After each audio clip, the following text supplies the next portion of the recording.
لیکن جب سے مسلمانوں نے عیش و عشرت اور خواہشات افزائی کی پیروی کا سلسلہ شروع ہوا، اللہ رب العالمین کے احکام اور نبی کریم صلی اللہ علیہ وسلم کی سنتوں کا پاس و لحاظ نہ رہا اور تہذیب و تمدن معاشرے سے ختم ہو گیا، مسلمان ہر طرح کی پریشانی میں مبتلا ہونے لگے اور آیت مذکورہ کا پس منظر سامنے آنے لگا۔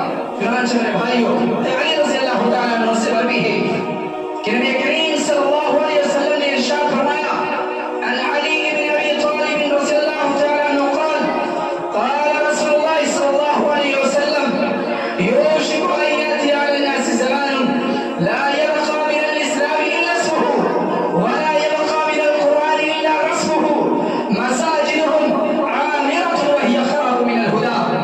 اللہ کے نبی صلی اللہ علیہ وسلم نے فرمایا کہ ان قریب لوگوں پر ایک ایسا زمانہ آنے والا ہے کہ اس میں صرف اور صرف اسلام کا نام باقی رہے گا، یعنی اس کی روح ختم ہو جائے گی، اس کی حقیقت ختم ہو جائے گی، قرآن کے صرف حروف باقی رہیں گے، اس پر عمل نہیں رہے گا اور مسجدیں خوب عمدہ عمدہ بنیں گی، حالانکہ وہ نمازیوں اور ہدایتوں سے ویران اور خالی ہوں گی۔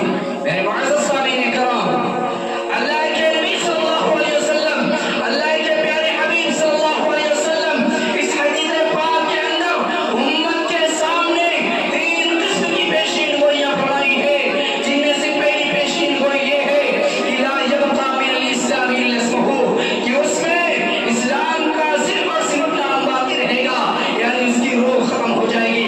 مسلمان اپنی اسلامی ذمہ داری محسوس نہیں کریں گے، مسلمانوں اور غیر مسلموں میں کوئی فرق نہیں رہے گا، مسلمان اپنی اسلامی شعار سے دور ہوتے چلے جائیں گے اور غیر اسلامی تہذیب و تمدن سے قریب ہوتے چلے جائیں گے۔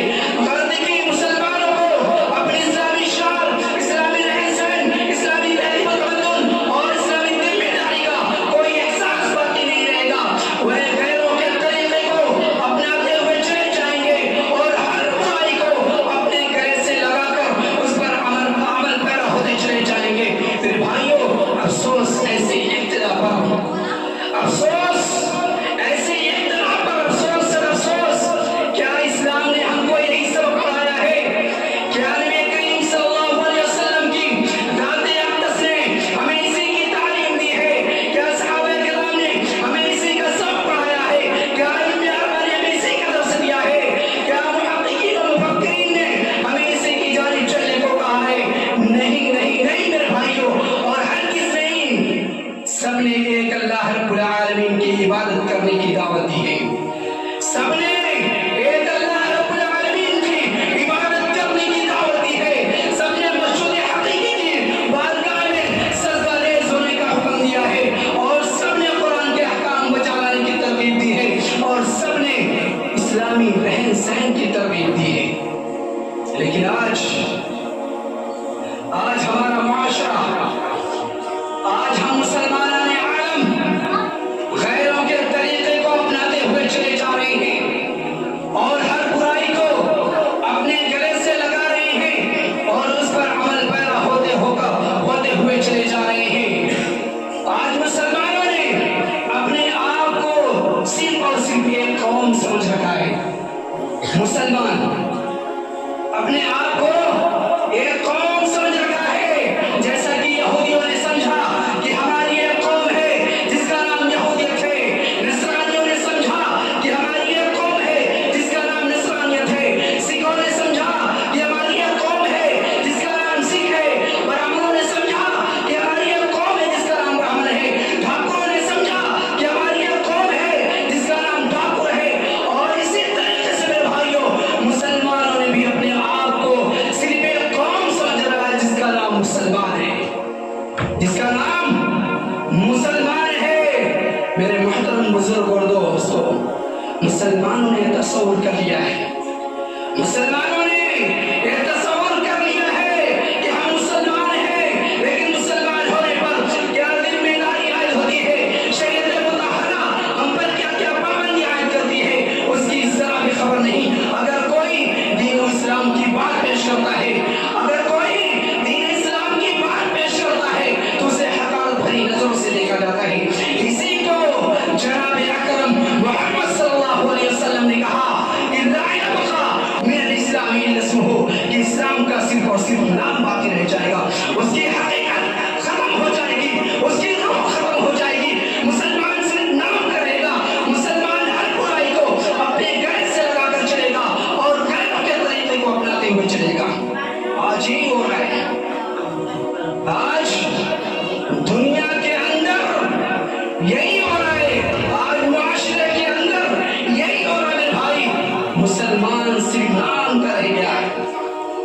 اسلام سے ہٹ چکا ہے، اسلام کی تعلیمات سے ہٹ چکا ہے۔ میرے بھائیوں ذرا سوچو، آج مسلمان تمام تر مسائل و آلام کے خوفناک طوفان میں گھرا ہوا نظر آتا ہے۔ مسلمانوں پر جو ظلم و ستم کے پہاڑ توڑے جا رہے ہیں۔ آج مسلمان بدلتے حالات سے دو چار ہو رہا ہے۔ مسلمان غلامانہ زندگی بسر کرنے پر مجبور ہے، مسلمان فاقہ کشی کی زندگی گزارنے پر مجبور ہے، مسلمانوں کے مساجد و مدارس محفوظ نہیں ہے، مسلمانوں کے بہنوں بیٹی کی آبرو محفوظ نہیں ہے، مسلمان ہر طرح سے بدسلوکیوں کا شکار ہے اور مسلمانوں پر ہر طرح سے مظالم کیے جا رہے ہیں۔ میرے بھائیوں ذرا غور کرو، ذرا سوچو، ایشیا کے ملکوں میں اگر کوئی قوم پریشان ہے تو اس کا نام مسلمان ہوگا۔ یورپ کے ممالک میں اگر کوئی قوم پریشان ہے تو اس کا نام ہی مسلمان ہوگا۔ افریقہ کے ملکوں میں اگر کوئی قوم پریشان ہے تو اس کا نام بھی مسلمان ہوگا۔ چیچن ہو یا بوسنیا، فلسطین ہو یا اندلس، کشمیر ہو یا گجرات، ہندوستان ہو یا افغانستان، اگر ان تمام قوم کے اندر، اگر ان تمام ممالک کے اندر کوئی قوم پریشان ہے تو اس کا نام بھی مسلمان ہوگا۔ میرے بھائیوں وہ کلمہ لا الہ الا اللہ کا اقرار کرنے والے، وہ کلمہ لا الہ الا اللہ کا اقرار کرنے والے اور نبی کریم صلی اللہ علیہ وسلم کی رسالت کو دل و جان سے تصدیق کرنے والے ہیں، وہ قرآن کے کلام اللہ ہونے کے مدعا ہے۔ اس کے باوجود میرے بھائیوں آج تمام تر مسائل و عالم کے خوفناک طوفان میں گھرا ہوا نظر آ رہا ہے۔ میرے بھائی آج دیکھ لو دنیا کے اندر مسلمانوں پر کس قدر ظلم زیادتی کی جا رہی ہے، آپ کو نہیں پتا؟ نظر دوڑائیے میرے بھائیوں، دیکھا نہیں ہے آپ نے غزہ کی حالت کیسی ہو گئی ہے؟ غزہ کے اندر، فلسطین کے اندر جو ہمارا بیت المقدس، جو ہمارا سب سے پہلا قبلہ ہے، جس طرف ہم سب سے پہلے نماز پڑھا کرتے تھے، جس کی طرف ہم سب سے پہلے منہ کر کے نماز کو پڑھا کرتے تھے، وہ بیت المقدس کو بچانے کے لیے ہمارے فلسطینی مسلمان بھائی، وہ غزہ کے لوگ جان و مال کی قربانی دے رہے ہیں۔ غزہ کے اندر آسمان رو رہا ہے اور زمین پر مارے ہو رہی ہیں، روٹی کے ایک ٹکڑے کے لیے آسمان کی مار اور ظلم کا مقابلہ کر رہی ہیں۔ میرے بھائیوں ذرا سوچو، جب خیمہ ڈوب جائے اور بستر بھیگ جائے تو سب سے بڑا درد کیا ہوتا ہے؟ سب سے بڑا درد یہ ہوتا ہے کہ سینے سے لگی معصوم جان، سینے سے لگی معصوم بچی، سینے سے لگی معصوم بیٹا بھوکا ہے، بھوکی ہے۔ میرے بھائیوں ذرا دیکھو، نظر دوڑا کر دیکھو اور غزہ کے اندر کیا حال ہے۔ آج ہم اپنے گھروں میں گرم نرم بستر پر سوتے ہیں، آج ہم اپنے گھروں کے اندر نرم نرم بستر پر سوتے ہیں، لیکن غزہ کے اندر بچوں کے جو جسم ہے وہ سردی سے کانپ رہے ہیں۔ آج ہمارے ہاتھ میں چائے اور کافی کا پیالہ ہوتا ہے، غزہ کے اندر بچوں کے پاس خالی پیالہ ہے۔ آج ہم اپنے گھروں میں مرغ مسلم بنا کر کھاتے ہیں، لیکن غزہ کے بچوں کے پاس، غزہ کے ماں کے پاس، غزہ کے بچوں کے پاس میرے بھائی سوکھی روٹی کھانے کے لیے میسر نہیں ہے۔ کیا ہمیں نظر نہیں آتا ہے؟ ہم اگر انہیں صدقہ نہیں کر سکتے، ہم اگر انہیں زکوٰۃ نہیں دے سکتے میرے بھائیوں، تو ہم ایک کام ضرور کر سکتے ہیں، ہم اس مسجد کے اندر 5 ٹائم حاضری دیتے ہیں، اللہ رب العالمین کی بارگاہ میں 5 ٹائم حاضری دیتے ہیں۔ اگر ہم ان کو کوئی مدد نہیں کر سکتے، زکوٰۃ نہیں دے سکتے، صدقہ و خیرات نہیں کر سکتے، تو میرے بھائیوں ان فلسطینی ماؤں کے لیے، ان فلسطینی بہنوں کے لیے جن کی عزتوں کو لوٹا جا رہا ہے، جنہیں قید کیا جا رہا ہے، جنہیں جیلوں کے اندر میرے بھائیوں بھیجا جا رہا ہے، ان کے لیے ہم دعا تو کر سکتے ہیں، ان کے لیے ہم ہاتھ اٹھا کر اللہ رب العالمین کی بارگاہ میں یہ دعا کر سکتے ہیں کہ اللہ رب العالمین جو ظلم ہو رہا ہے، جو ظالم لوگ ہمارے فلسطینی بھائیوں کے اندر، ہمارے فلسطینی بھائیوں پر اور غزہ کے مسلمانوں پر جو ظلم کر رہا ہے، اے اللہ رب العالمین تو ان پر رحم فرما اور ظالموں کو خاک کے اندر ملا دے۔ میرے بھائی آپ کو حال میں آپ غزہ کے جو حالت اگر دیکھ لو گے تو آپ کے آنکھوں سے آنسو آ جائے گا۔ پہلے تو ظالموں نے ان کے اوپر ظلم کیا، ان کے گھروں کو چھینا، ماں کو چھینا میرے بھائیوں۔ اس کے بعد جو اپنے آپ کو ترپال کے نیچے، اپنے آپ کو خیمہ لگا کر اپنے آپ کے اوپر چھت رکھا، ترپال کا یا پنیوں کا چھت رکھا، اس کے بعد آسمان کی مار، آسمان کا طوفان اور آسمان کی بارش نے ان کے خیموں کو ڈبا دیا ہے، ان کے بستروں کو گیلا کر دیا ہے، ان کی چادروں کو پھاڑ دیا میرے بھائیوں۔ لیکن پھر بھی یہ تمام مصیبت، یہ تمام آزمائش میرے بھائیوں جو غزہ کے مسلمانوں پر ہو رہی ہے، یہ ان کے لیے آزمائش ہے، سخت امتحان ہے۔ اتنا زیادہ ظلم سہنے کے باوجود بھی میرے بھائی ان کے زبان پر صرف اور صرف ایک ہی کلمہ، حسبنا اللہ و نعم الوکیل، حسبنا اللہ و نعم الوکیل۔ ذرا بتاؤ، آج ہمارے پاس کھانے پینے کے لیے اچھا سامان مہیا ہے، آج ہمارے پاس اوڑھنے کے لیے، بچھانے کے لیے ہمارے پاس نرم گرم بستر ہیں، لیکن آج بتاؤ میرے بھائی ان کی تو آزمائش ہے۔ اللہ رب العالمین ان کا امتحان لے رہا ہے۔ ہم نوجوان جب وہ جی سکتے ہیں اتنے سخت ظلم کے باوجود اور اتنے سخت امتحان کے باوجود، اتنے سخت آزمائش کے باوجود، جب وہ جی سکتے ہیں، جب وہ اللہ رب العالمین کا شکر ادا کر سکتے ہیں، تو ہمارے پاس کھانے پینے کے لیے سامان ہے، ہمارے پاس اوڑھنے اور بچھانے کے لیے بستر مہیا ہے، تو ہم کیوں نہیں جی سکتے میرے بھائی؟ کیوں نہیں جی سکتے؟ لیکن یہاں میرے بھائی ایک بہت بڑا سوال یہ پیدا ہوتا ہے کہ آخر ان تمام مسائل و آلام کے خوفناک طوفان میں مسلمان ہی کیوں گھرا ہوا نظر آتا ہے؟ دیگر اقوام عالم کیوں نہیں پریشان ہیں؟ باطل طاقتوں کا الزام صرف مسلمانوں پر کیوں ہے؟ مسلمانوں کے مساجد و مدارس جو اسلام کی بقا کی حیثیت رکھتے ہیں، انہیں شک کی نظروں سے کیوں دیکھا جا رہا ہے؟ مسلمانوں کے مساجد و مدارس محفوظ کیوں نہیں ہے؟ مسلمانوں کے بہنوں بیٹی کی آبرو محفوظ کیوں نہیں ہے؟ باطل طاقتوں کا الزام صرف مسلمانوں پر کیوں ہے میرے بھائی؟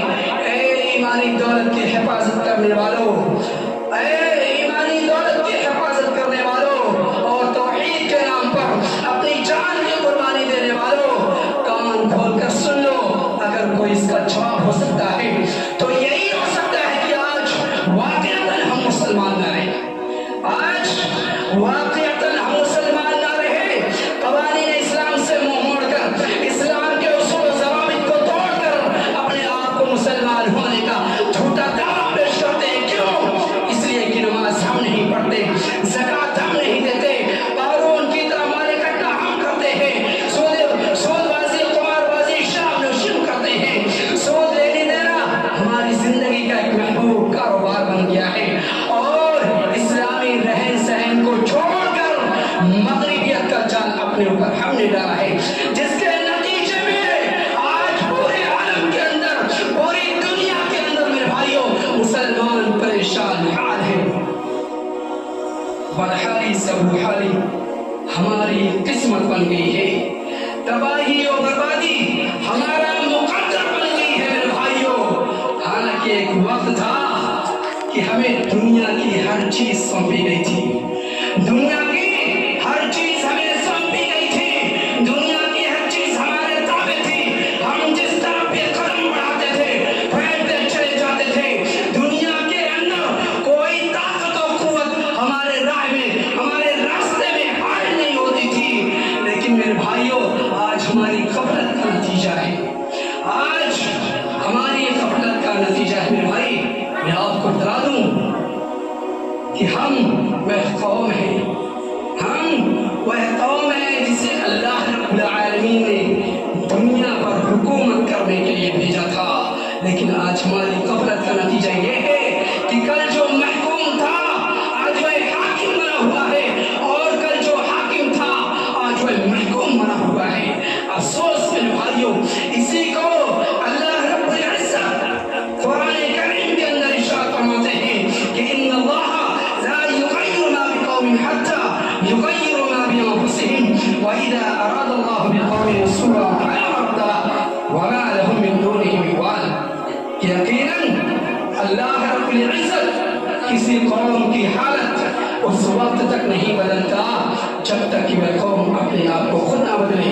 میرے کہنے کا جو مطلب ہے میرے بھائی، اپنے اندر تبدیلیاں پیدا کرو، اپنے اندر چینجنگ لاؤ، اپنے آپ کو بدلو، اللہ اور اس کے رسول کے راستے کو مضبوطی کے ساتھ پکڑ لو. جب تم اللہ رب العالمین کو راضی کرو گے، اللہ رب العالمین تم سے راضی ہو جائے گا. جب تم اللہ رب العالمین کو خوش کرو گے تو انشاءاللہ تعالی دنیا کی کوئی طاقت و قوت تمہارے اوپر ظلم نہیں کر سکتی ہے. اور جب تم اللہ رب العالمین کی نافرمانی کرو گے، جب تم اللہ اور اس کے رسول کے بتائے طریقے پر نہیں چلو گے، تو تمہارے اوپر ظلم کو مسلط کر دیا جائے گا، ظالم کو مسلط کر دیا جائے گا. اس لیے میرے بھائی، میرے کہنے کا جو مطلب ہے وہ یہ ہے کہ اپنے اندر تبدیلی لاؤ. جو حضرات نماز نہیں پڑھتے، جو حضرات زکات نہیں دیتے، انہیں چاہیے کہ اپنے آپ کو بدلیں، تبدیل کریں اور اللہ رب العالمین کی بارگاہ میں آئیں اور اللہ رب العالمین سے معافی طلبی کریں. انشاءاللہ تعالی میں دعوے کے ساتھ کرتا ہوں اگر آپ یہ کام کریں گے تو آپ دنیا کے اندر بھی کامیاب ہو جائیں گے اور آخرت کے اندر بھی کامیاب ہو جائیں گے. میرے بھائی، بس انہی باتوں پر میں اپنی بات ختم کرنا چاہتا ہوں. اللہ رب العالمین سے دعا کرتا ہوں کہ بارگاہ تمام مسلمانوں کو کہنے سننے سے زیادہ اس پر عمل کرنے کی توفیق عطا فرما. آمین.